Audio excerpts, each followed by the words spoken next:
Hi, welcome back.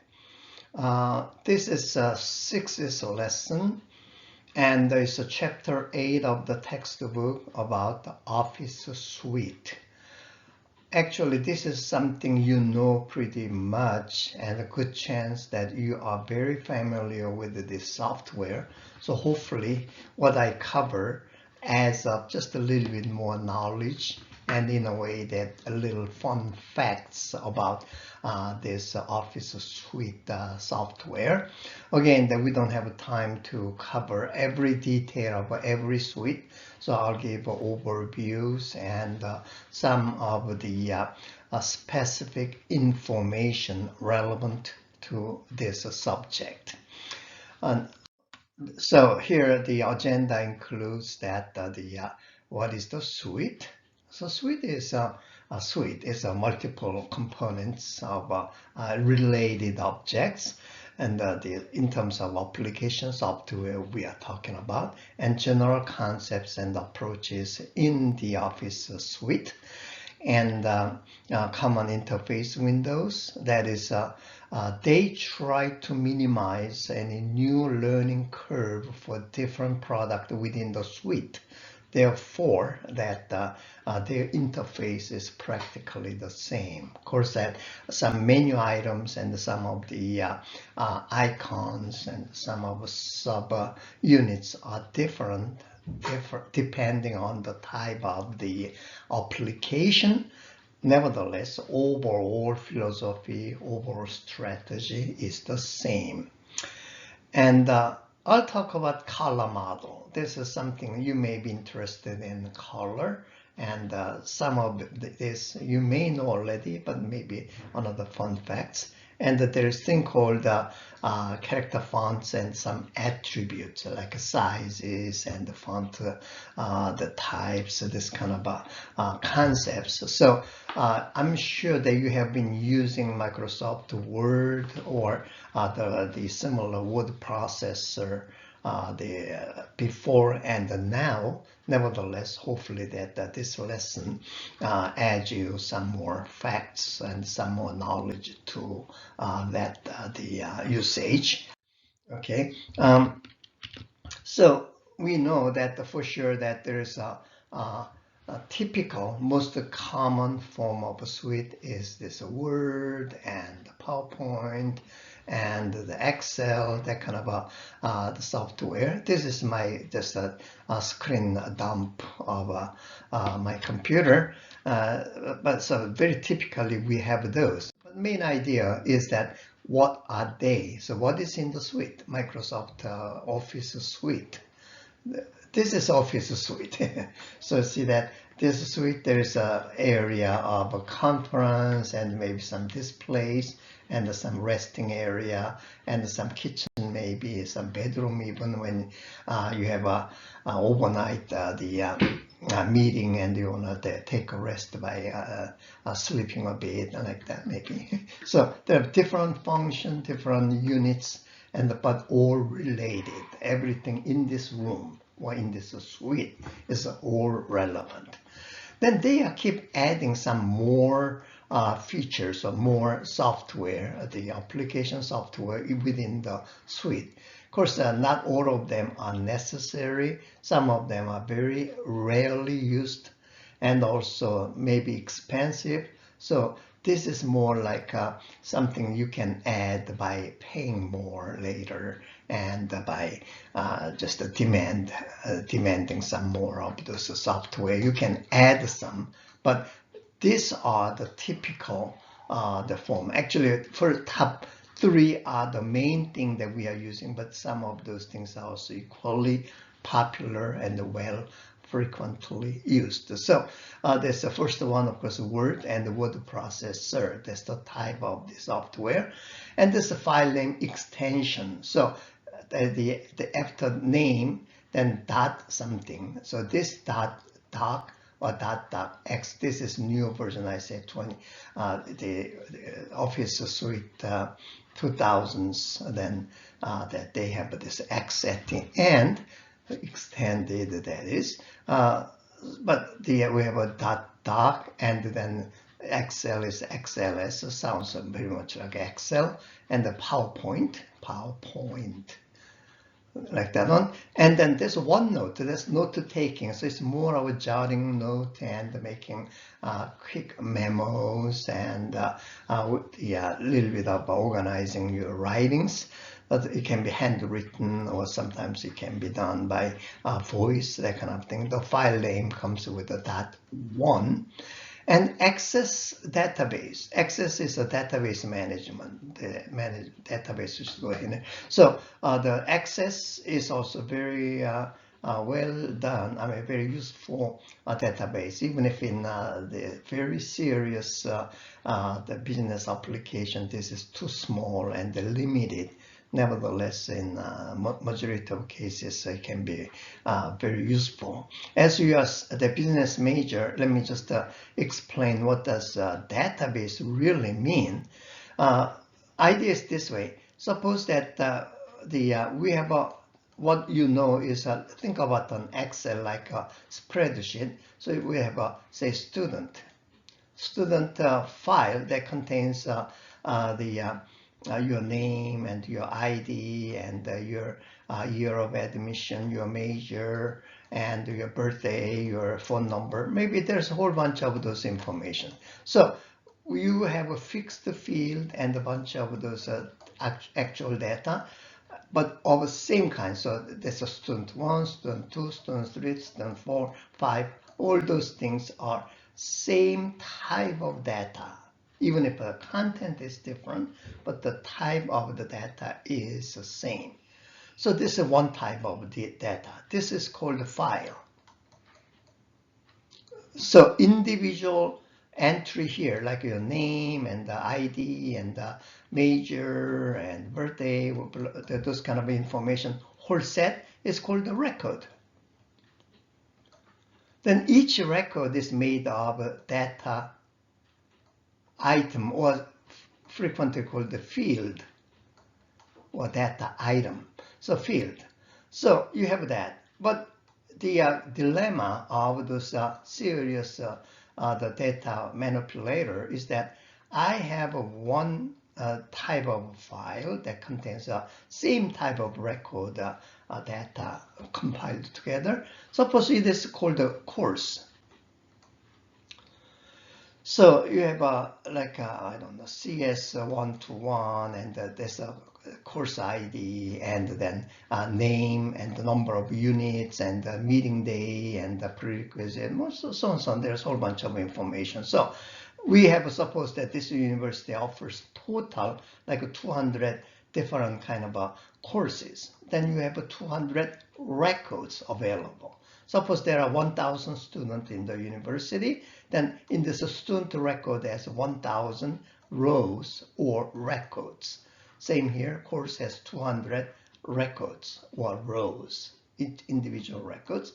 Then problem is then there's some other department issues, and there's some finance issues like that.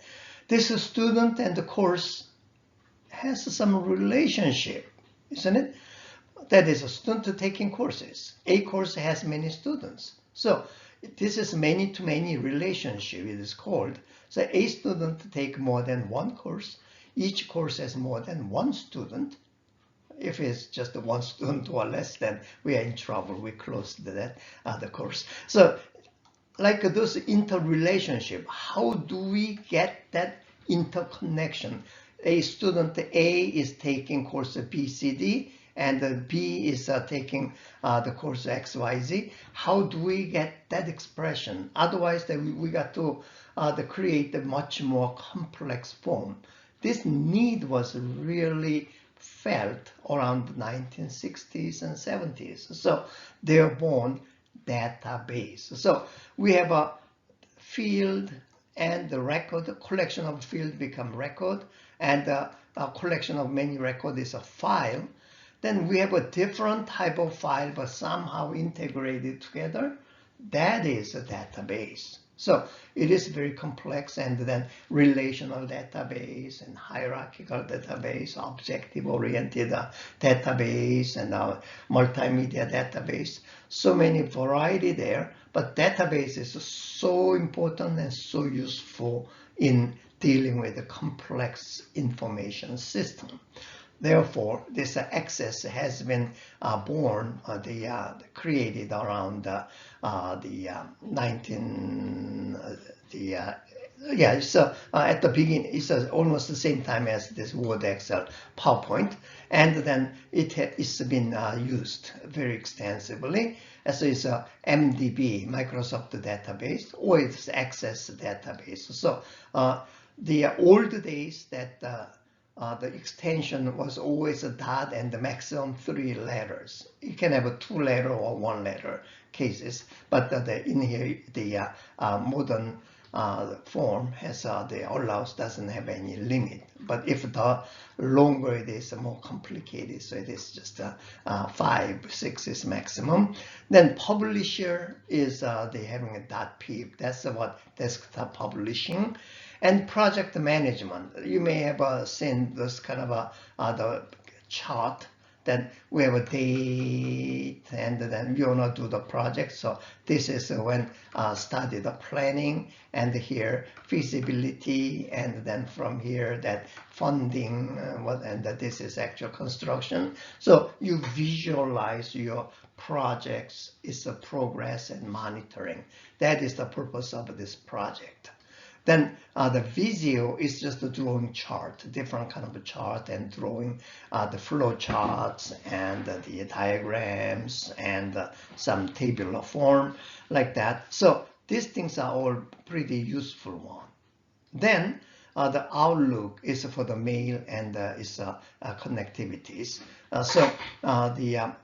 We have this many suites. Sorry that I was changing the format a bit, and this one, the indentation didn't come out properly. So if you look at this list of file name extension in this website, then you will see that Word, but for example, Word, that it is DOC is the main thing and the DOCX is two major thing. This is called the legacy, meaning that it is an old one and still staying, and this is XML based, that's a more recent one, and they are working together with the old legacy form. So this format, so in other words, that Microsoft Word software will take this .doc, .dot, that's actual template, and then WBK, or the workspace backup, the PK, so the backup form. This kind of the format is all belonging to Word type. So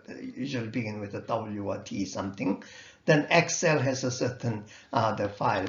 I didn't put that one. Then there's a PowerPoint has a PPT and PPT, PPS and TX and M. By the way, PPS is that if you save the PowerPoint with the PPS format, then when you just send that file to someone, then just open the file, then it will start doing presentation by itself. So it is sometimes the useful in advertising or getting some kind of a non-interactive mode of presentation. And there's a whole bunch of other forms existing. So the whole point of the matter is that it is not just one or two extensions, but very many. But those kind of files are all related or all relevant to each product. Say here, PowerPoint and Access, and the usage is slightly different. So system or the application software knows what difference or what kind of function to expect out of this file. Okay, so in general, there's a certain philosophy, the interface mode and the terminology here is that WYSIWYG, you heard about the WYSIWYG, right? That's what you see is what you get. So what they said, what is the big deal? All the days that you formatting something, but the formatting was all numbered and coded with some symbols. So you don't know what that look like when it's actually be printed or being displayed.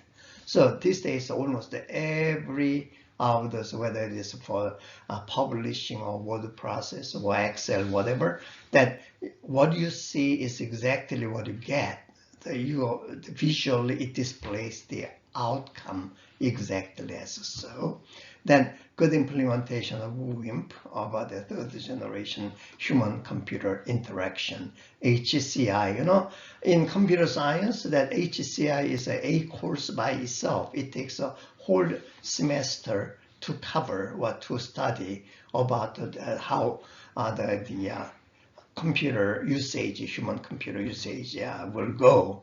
And there are a lot of science in there that including ergonomics, that's a human anatomy, and what would be your eyesight, going into, and how's your hand position, how would you make it more comfortable, not without too much strain. So you heard about ergonomics. Or you say the ergo, the keyboard, something like that. That is ergo, the human body. So the hardware interface design is made so that it is a fit to our body, like that. Then due to variety and complexity, they are all grouped together because it is something for the editing, something for the checking, the reviewing, and something for this file-related operation. So they are grouped. And find familiar with the terms. So what it is that in the Office suite, there are some terminology that I'm going to talk about that, and that's also given in the book. There's a ribbon and the tab, group, submenu, dialog box, launcher. You heard about the dialog box. That is something you click, then there's some kind of question to ask to be more specific. And the window control. Window control is what on the upper right end there's a little the underscore bar and the square, or the two squares and the X, like that one. That controls. Usually I call that one as three sisters. So that's controlling the whole window of a box. So each box is actually one window. Like when in a given building, then one certain wall, sometimes they have more than one windows. That's the kind of concept. So we'll look at that. And there's a backstage viewer that is more like what is going on while you are running your program. There's something going on in the backstage. So that's the viewing it. And the quick access toolbar, so QUET. And then taskbar, zoom control, scroll bar, and then screen tip. And the screen tip is that when you move your mouse cursor, those little arrows called the cursor. So don't put E. Cursor makes somebody cursing you and damning you. So no, it's a cursor. That is that there's a little bit of a mouse points over there. Then it'll come up with a certain the tag or a little label saying what this is for. That is actually screen tip. And then keyboard shortcut, by typing, you move, you click and so on, but the one key, like a function key is a good example. Function F3 key will give us into checking the file size or something like that. So it can happen. The notification area is at the bottom. System tray is the one on the right end of the bottom. That's where the currently working part. Sometimes it's called the notification area. Notify that what's going on now. Okay, so here there's some names. So those things are called the tabs. So you're clicking it, then you got the new things. The tab, this one is a new thing. Again, in the Office, the documentation, the folder, the one tab here, so you just pull it out and then a whole bunch of information, very similar idea, just like that. So here's one group here, and this is another group here, another group here. Then here's some these formatting units. These are also groups, and this one, if you click this one, then it'll generate another menu. So it's called the dialog box launcher. It is called. So a whole bunch of big menu or dialog box where you can choose more. The idea is to save the space. You don't want this screen too complicated, but you want still be near the fingertips. So it's just a kind of hidden.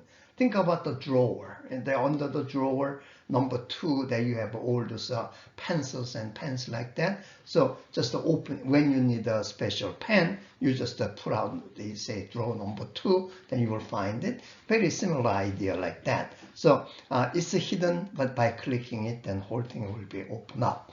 Same thing with the tab here. By clicking it, you got more of those different menus coming up. So just remember that this is a tab, and this one unit whole thing, there's a little bar in here, so that is one group, and then the little corner on here, the dialog box. Actually what it is that there are many options of, for example, for the editing.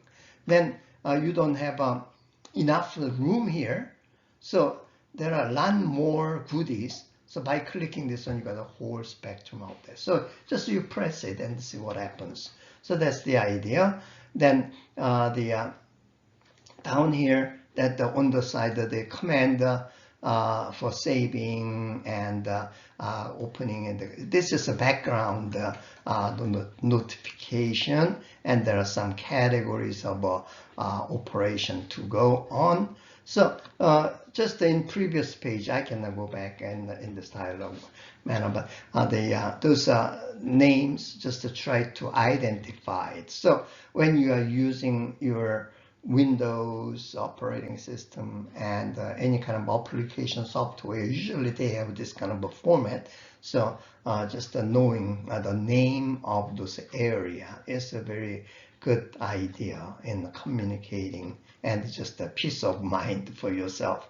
So if you want to tell someone about communicating with your friend, or you want to teach something to the people, then you say, okay, go to the notification area. That's a lower right area. That's where everything is running now. And then here's by clicking this, and the dialog box goes very much like that. So this is a dialog box. You got to need dialog box, need more of a detailed specification in here. Okay, and then the color control is the main type of the data in the package. Any of Office package, that's the main component, main type of data is text data, including number. Text actually means numbers, alphabets and the numbers. That's 0 to 9, and the special characters like exclamation mark, pound sign, question mark, and the star. Those kind of special characters. And there are some other control characters. So those things are we need letter is the main the kind of part of those information, main data, text data, but the other variation of pictures or some bold or highlighting is useful. So those things, say suppose I got an A, but A can be many kind of A. The cursive A, very much like A, it looks like A. So different type of A. This is one variation. Then the simple variation is this is the size of this much, but what if that they have a very small A or very big A? The size makes difference. And what is the color? Right now I have only red color, but it can be blue color. Or the yellow colors. So those kind of color can be different one. And then it can have underline or bold or italic. So A goes a little bit slanted. And it can have some kind of beautification of that one, and the highlight is shadowed like that. So those things are all very useful form of making some kind of effect and give a variation. So in a given text, the whole chunk of the text, some part you want to make just pointing out, more like highlighting, or give you special treatment to say, okay, I'm emphasizing this portion. In that case, that you can give a special effect. And then the color is also a very useful form of giving different effects. So those kind of different form of the A, but there's a different shapes and different shading, different color, different sizes. Those things are called attribute. So in computer graphics, that attribute is very important subject to study, because actually what does the computer do is actually drawing that special form. So like making big, then you can make shrink, they expand those letters. Then different amount about, and then so the color itself is actually what the color really is, the red, green, blue, so-called RGB. So three primary colors are red, green, and blue. By mixing it up properly in different form, you got all kind of the different colors. That's the idea. So maybe you may have, when I was in elementary school, something, then they said the primary color is red, yellow, and blue. But actually not the yellow, but it's the green. The yellow is actually, you mix the red and the green together, that gets yellow. You may not believe it, but that's actually the fact. So let me give you this color table. So it's called additive. What it is that what you see on the screen is that you have a little dots that's having red component, blue component, and green component, and they are lighting up in different intensity, and that gives you certain effect. So it's a blue, red, and green.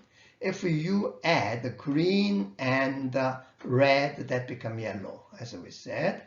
Then blue and green is this one called the cyan. And the red and blue, you may have learned this one as a purple, but actually it's called the magenta. So this cyan, yellow, magenta makes a CMY. So what happens is that subtractive color is that the more of a painting color. So what happens is that when you paint your house or your book or your cloth that has the blue cloth, that means that your the light from the sun or some lamp comes with the red, green, and blue all together, and they come to you, and they reflect only certain type of color only.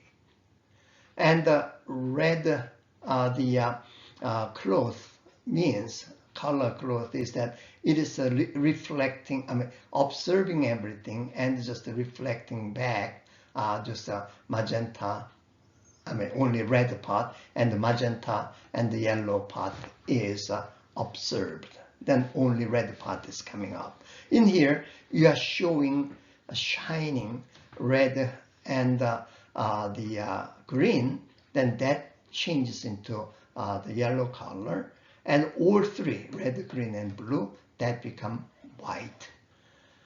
So I have one story that usually I tell is that, you know, the Gone with the Wind, the movie, the Vivian Lee and Clark Gable. Some of you have seen or you never heard of it. But that was, the movie was shot around the 1950s, 52 or 51.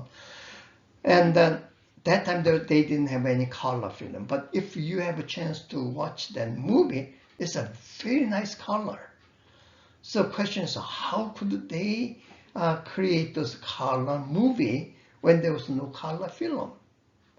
Well, the secret was that they had the 3 strips of the lenses and the film of black and white, and they had a filter of red, green, and blue, and then they shoot it. So there are 3 strips of a film going together for each frame of the picture. And then when they run this one on the theater, then they had a special projector that has all three things running together, three lines going together. So red lens, the projection, and the green projection, blue projection, that together. So adding up those the lights. So you got everything together, that's white, all mixed up. If you have nothing, then that's black. In here, you are reflecting. So if you are reflecting, stopping all those the cyan, then you got the yellow and the magenta, the all observing, the only cyans coming out, because this is observed. That's a reverse of this one. I know that concept is a little difficult to understand, but anyhow, this is subtractive color is like a painted color. This one is a projection color. So what we are using on the screen is the additive color. Then, oh, don't you put this one into color printer? Yes, they are converting that on in that order. Otherwise, it will look differently. Okay, so anyway, that's the color model. So here, raster color. Raster actually is a line by line. There's a when you go to the trip to Northern California, or even just a few miles away, then there's a big field, and then tractor goes and moving around and making a little bit of furrows. So make a line after line after line. That kind of a line is called raster. So what it is that in the typical computer or TV, that all the pictures are drawn in the memory.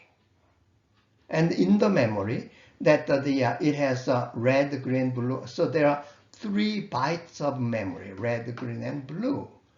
And each of 1 byte is 8 bits. And that means there are 256 different possibilities. 0, 0, 0, 0, 0, 0, 0, 0 to 1, 1, 1, 1, 1, 1, 1, 1. That's 256. Then for the red and the 0, 0, 0, the G, and the 0, 0, the 8 of them, P. So there are total 32, 24, 3 times 8. So 24 is 16 million different colors. That's why actually the computer or TV can generate 16 million different colors. Wow, our eyes cannot see that much of differences. So anyway, so that's how it is a line by line. That there's a mechanism that goes go on here, and there's a shooting line like that one. So that display is called the raster graphics. So it doesn't matter. What is important is that each time when there's a color going on, then there are actually potentially that all the color is a number and character is a number. Everything is number. That's what is called the digital.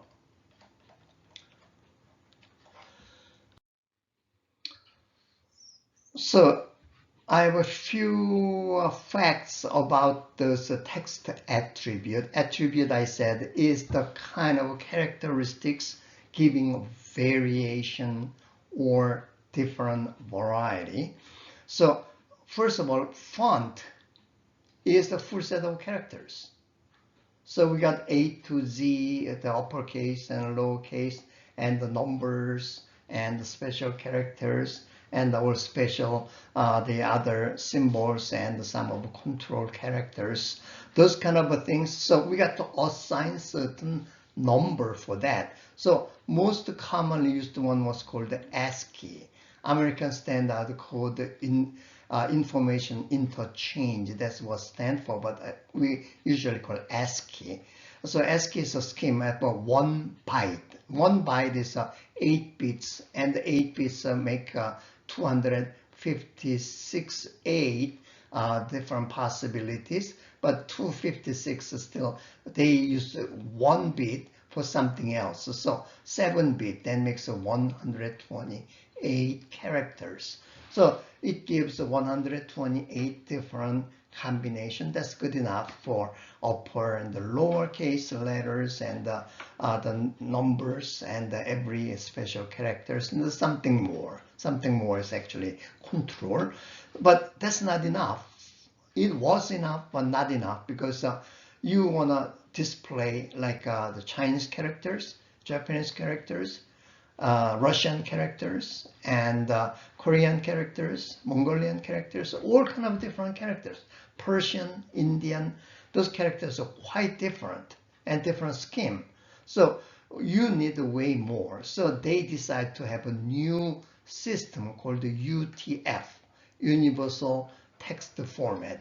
Again, all the detail is too much involved, so I'm not going to go to the much. But anyway, remember that two words, ASCII is more of English letters. Then UTF is a universal text format that is for international language and the different characters, different font.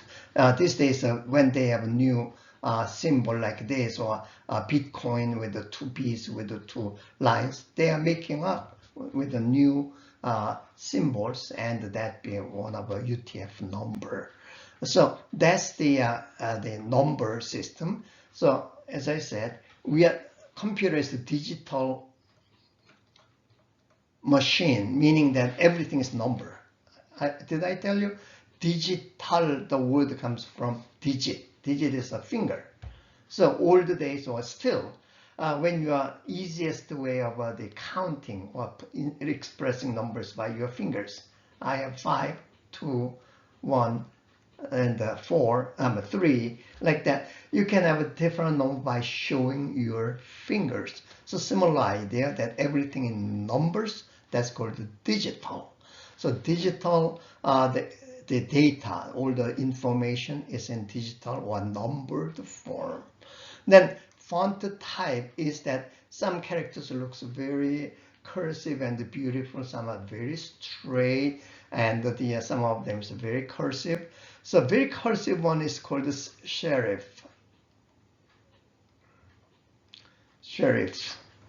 And then there's a thing called the sans serif. Sans means the Latin word no.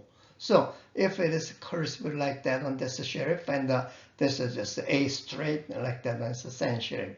Then of course there are so many others, like the typical font type of the bold types, and there are quite a few. So you will see when you click it, and you will see the whole bunch of those names, Roman, Roman italic or something. Then so the font is a style, and they are known. They used to be done by old calligraph. That's called as by handwriting. Then references says that there are over 500,000 different font types. So there's so many. Isn't it funny that I cannot come out with a name now, because that I've used a lot, but it's a menu-driven system, so I cannot name those font names.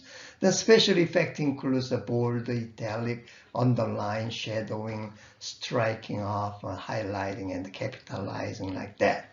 Another interesting topic you may want to pay attention to is font size. So you have a font size 10 or font size 12 and 28, maybe 50, maybe like that. So how is this number made of? So the magic number is 120. If it is a font size 120, that means the width of a letter, like A or B, like that, is 1 inch when printed. So if it's the 120, so when it is a 60, font size 60, that means it's a half of that 1 inch. So that means in 1 inch you can have 2 letters, 2 characters can fit in. Most common one is a 12 or 10. The font size 10 means there's a 10 out of 12. So the font size, because it's 12 is 1, so the 10 means you will have 12 characters in 1 inch. if it's font size 12, then 10 characters in an inch. So definitely it's bigger. So 12 font is bigger than 10 in that it is it can fit. 12 means that the 12 means that it can fit this accommodation of the 10 here means that only 12 characters per inch, and this one is 12 characters per inches, like that one. So the 12 means the 10 characters per inch because 1/20th. So the size 12 means there are 10 characters per inch, and the 10 means 12 characters per inch. Okay, that makes sense. So idea is that everything, the 120 is 1 inch of the width, and then anything of the less of the 120 is a proportional. So the 60 means that half of the 1 inch. So one character is the half of an inch. So in 1 inch you can have 2 characters. Then if it is a 10, then 10 means that it is 12. The 10 out of 12, so it is 1/12. So you can have 12 characters per inch. That's a little crampy. If it is 12, then only 10 goes in there, so a little bigger, like that one. So that's the font sizes. Okay. So here's a table for the numbers. So here's in ASCII. This is the ASCII code up there in here. So A is 65, B is 66, 67, like that one. And then 97 is a lowercase a, 98 is a lowercase b. So A to Z in here is because of this thing. Let me get rid of a picture. So like that one. And there's some special characters at the end. And then there's some special characters. These are the control characters. So that's why when you send some funny characters or the like a exe file is kind of operate the this executable file, then it gives one of them. So it'll just jump the paper and go to the end and make a bell ringing like that. On the other hand, that the UTF, this one, UTF-8 is that sometimes you are making 111, 110. So it can have expanding as many. So if it's a 1111110, the first byte is like that, then it will give more of this. Each time 2 ones become another byte, another byte, another byte, another byte, another byte, like that. And this one, the 1111111, so you got another byte. So you will have a total 5 bytes because of there are 5 ones. This one is a 6 byte ones, so the 6 byte one. So anyway, it's infinitely large number of different characters you can generate. That's very ingenious method. So I think that's all I wanted to say. So Microsoft Office Suite is a popular application software. They are integrated and bundled. And the product follows the same rule of user interface and special functions. So learning curve is rather shorter or slower, and you can make your report work in full color. They are in RGB color model, and they can actually potentially have millions of different colors, even if our eyes cannot see them all. And the text is primary carrier of information, and for more effective communication, text can be expressed using different attributes, like different sizes, highlights, and some shadowing, different colors of characters, things like that. And those things they expressed in numbers. So we are talking about digital computing. Okay, so this one is what the chapter 8 is talking about. I covered most of the subjects given in chapter 8 plus some more, and like those color model that I just added, and some facts about the font I thought is helpful to know about it. So this is lecture 6.